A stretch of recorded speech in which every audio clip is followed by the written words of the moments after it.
नमस्कार दोस्तों, स्वागत है आपका अपने वीजी नॉलेज में। एक समय था जब अंडरवर्ल्ड में खून खराबे से नहीं समझौते से धंधे चला करते थे। करीम लाला जो मुंबई का पहला डॉन था, उसका शाही घराने से संबंध था। बॉलीवुड जगत में जिसके बहुत दोस्त हुआ करते थे। कहते हैं एक बार किसी ने बॉलीवुड एक्ट्रेस हेलन के पैसे मार लिए थे, तो हेलन ने बॉलीवुड स्टार दिलीप कुमार से मदद ली थी और दिलीप कुमार ने करीम लाला से इसके लिए मदद मांगी थी।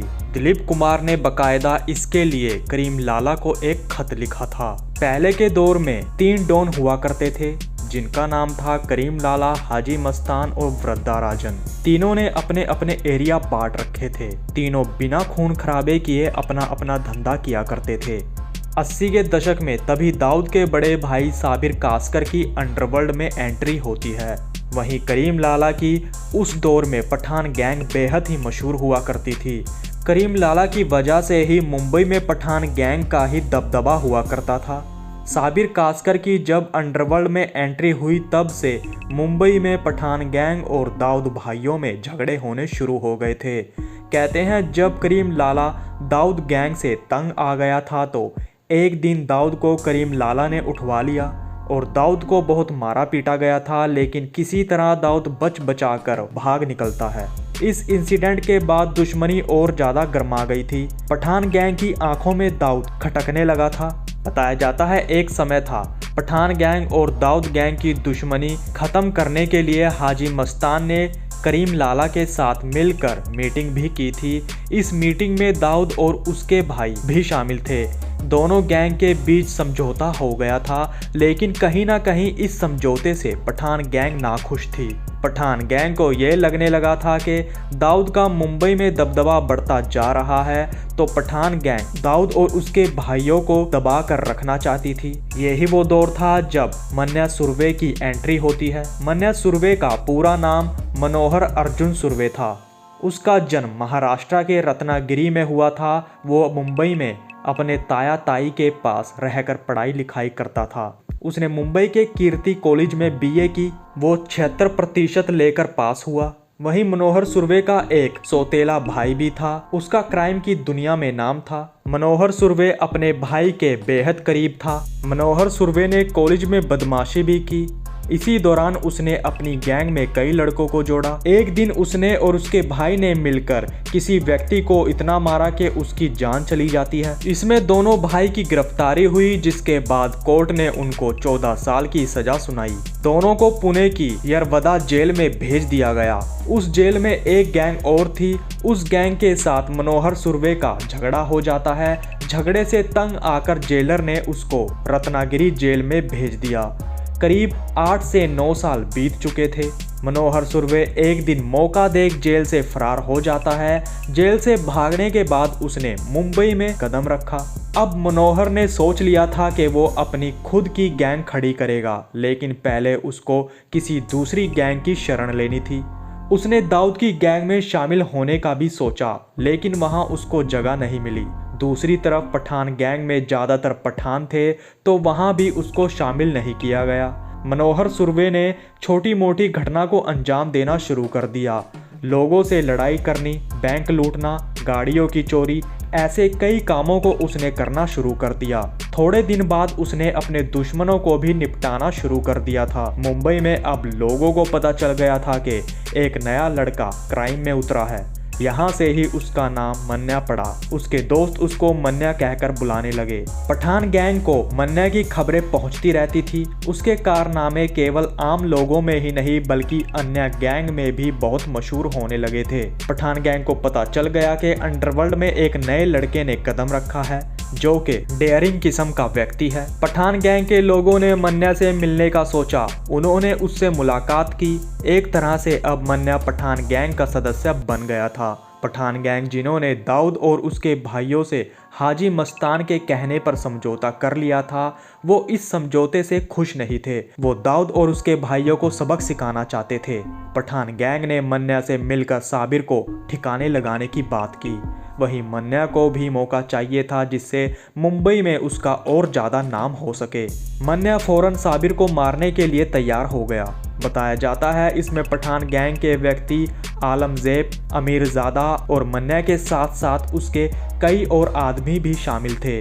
12 फरवरी 1981 की रात को मन्ना और पठान गैंग के आदमी प्रभा देवी में मंदिर के सामने एक पेट्रोल पंप था, वहां साबिर का इंतजार कर रहे थे। साबिर अक्सर वहां पेट्रोल भरवाने आया करता था। साबिर का इंतजार 2 गाड़ियों में बैठे लोग कर रहे थे। जब वो वहां आया तो दोनों तरफ से मन्ना और पठान गैंग ने साबिर पर ताबड़तोड़ फायरिंग करनी शुरू कर दी। साबिर को कुछ करने तक का मौका नहीं दिया गया, उसकी मौके पर ही मौत हो गई थी। ये कांड करने के बाद मन्ना और अन्य लोग वहां से फरार हो गए। अगले दिन न्यूज़पेपर और मीडिया में हर तरफ साबिर के कत्ल से जुड़ी खबरें छपने लगी। दाऊद का शक पठान गैंग पर गया। जब दाऊद अपने भाई के कातिलों का पता लगाने में जुटा था तो उसको पता लगा मन्ना सुरवे ने साबिर को मारने में बड़ा रोल अदा किया है। कहते हैं मन्ना सबसे पहले गाड़ी से उतरकर साबिर पर गोली चलाने वाला व्यक्ति था। वहीं पठान गैंग थोड़े समय के लिए अंडरग्राउंड हो गई। मन्ना का इस वारदात को अंजाम देने के बाद अंडरवर्ल्ड में नाम हो गया। दाऊद का कद और खौफ मन्ना के सामने दबने लगा था। इस वारदात को अंजाम देने के बाद मुंबई में यही चर्चा होने लगी कि दाऊद को टक्कर देने वाला आ गया है। मन्ना अभी शांत नहीं बैठा था, उसने अपने कामों को और ज्यादा तेज कर दिया। मन्ना पुलिस वालों से भी नहीं डरता था, वो बेबाक उन पर भी हमला कर दिया करता था। ये वो समय था जब मन्ना ने पठान और दाऊद को कई गुना पीछे छोड़ दिया था। उसने अपनी गैंग में कई और शूटरों को शामिल कर बड़ा कर लिया था।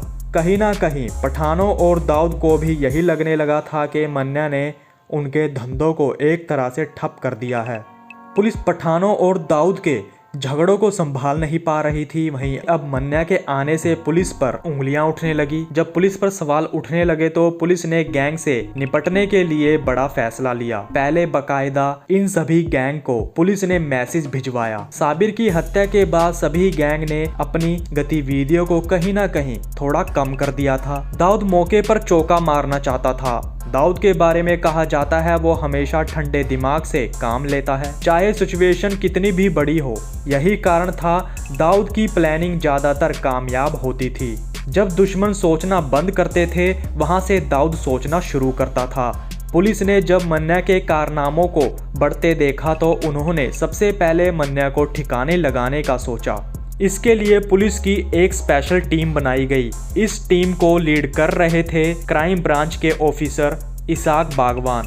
कहते हैं पुलिस ने पहले ही सोच लिया था कि मन्ना को पकड़ना नहीं बल्कि उसका एनकाउंटर करना है। पुलिस ने सर्च ऑपरेशन तेज कर दिया। मन्ना के आदमियों को पुलिस ने उठाना शुरू कर दिया, यहाँ तक के कईयों को तो एनकाउंटर कर ढेर भी कर दिया गया था।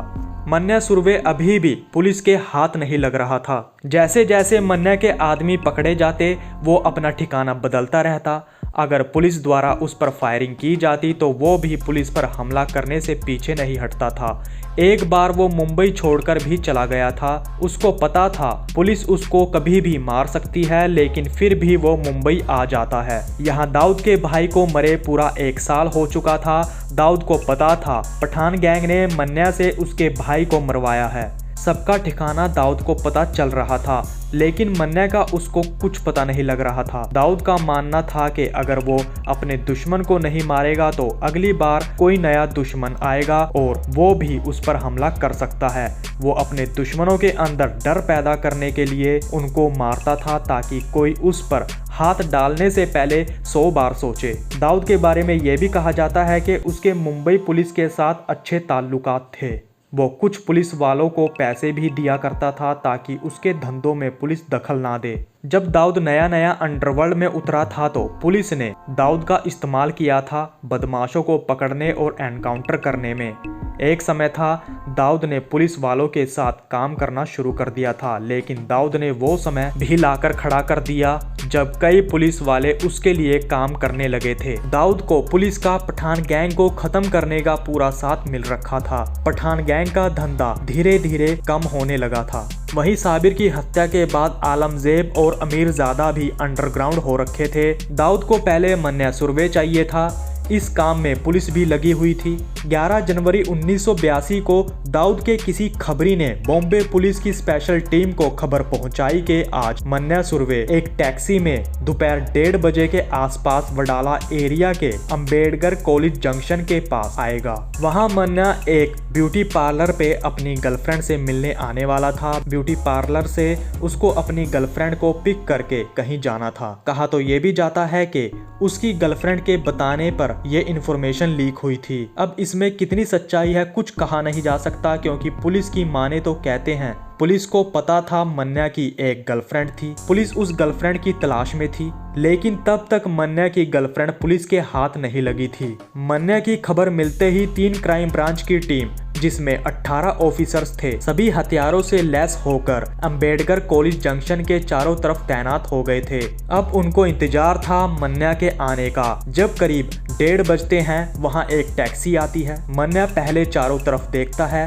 लेकिन मन्या को पुलिस वालों की पहचान नहीं होती। वो टैक्सी से उतरता है। पुलिस को मन्या की पूरी पहचान थी, क्योंकि एक समय मन्या जेल में भी रहा था और कोर्ट में भी उसकी पेशी हुई थी। जब मन्या ने थोड़ा और गौर से देखा तो मन्या को पता चल जाता है सादी वर्दी में पुलिस ने उसके लिए जाल बिछा रखा है। लेकिन अब देर हो चुकी थी। जब मन्या ने अपना रिवॉल्वर पुलिस पर हमला करने के लिए निकाला तो तभी इसाक बागवान और उसकी टीम ने मन्या पर गोलियां दाग दी। 5 गोलियां मन्या के सीने पर और 1 गोली गर्दन पर लगी थी। मन्या नीचे गिर जाता है, लेकिन अभी भी मन्या की सांसें चल रही थी। पुलिस द्वारा उसको उठाया गया और पुलिस गाड़ी में रखकर सवई हॉस्पिटल पहुंचाया गया। जहां मन्या को गोली मारी गई थी वहां से ये हॉस्पिटल 12 से 15 मिनट की दूरी पर था, लेकिन कहते हैं आधे घंटे बाद वो गाड़ी हॉस्पिटल पहुंची थी। कहीं ना कहीं पुलिस नहीं चाहती थी कि जब मन्या को हॉस्पिटल पहुंचाया जाए तो उसकी सांसें चलती रहे,